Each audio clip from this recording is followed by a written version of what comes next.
The US President Joe Biden says the world is at an inflection point when it comes to artificial intelligence. And he believes, given the rate of progress we've seen recently, that in the next 5 to 10 years, we will see technological change equal to what we've seen over the past 50.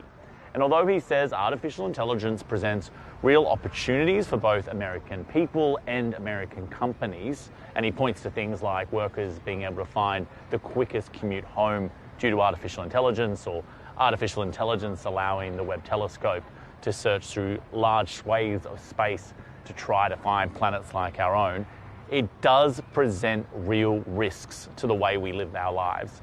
And he points to things like deepfakes, that's fake images and video which have been manipulated, they've been generated in order to show things that aren't real. And we've already started to see this in the United States be deployed in political advertisements.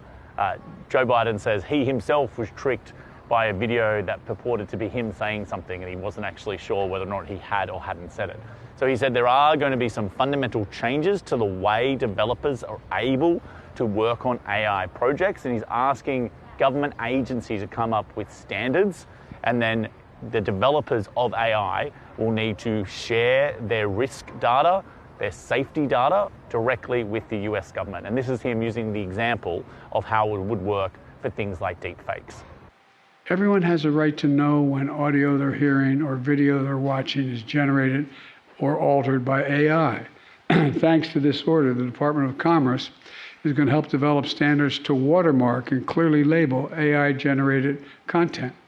Now, although that sounds good in theory, we've already heard from AI companies that over-regulating their space, over-regulating artificial intelligence, could put American companies at a real disadvantage. We're seeing an arms race globally when it comes to artificial intelligence technology, and they say if America over-regulates or puts regulations in place that other countries don't have, then it could mean that America loses the advantage when it comes to artificial intelligence. And that's a particularly big concern when it comes to America's strategic rival, China, and whether or not Chinese companies have to follow those same rules.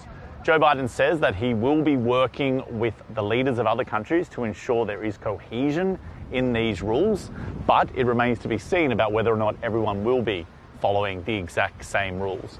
This has been a policy of the Biden administration since he was elected, and there has been a great deal of talk about the need for guardrails in AI, but it's important to note that this is an executive order. So this is the president acting unilaterally, just with the signature, is able to impose certain rules, but it is not law.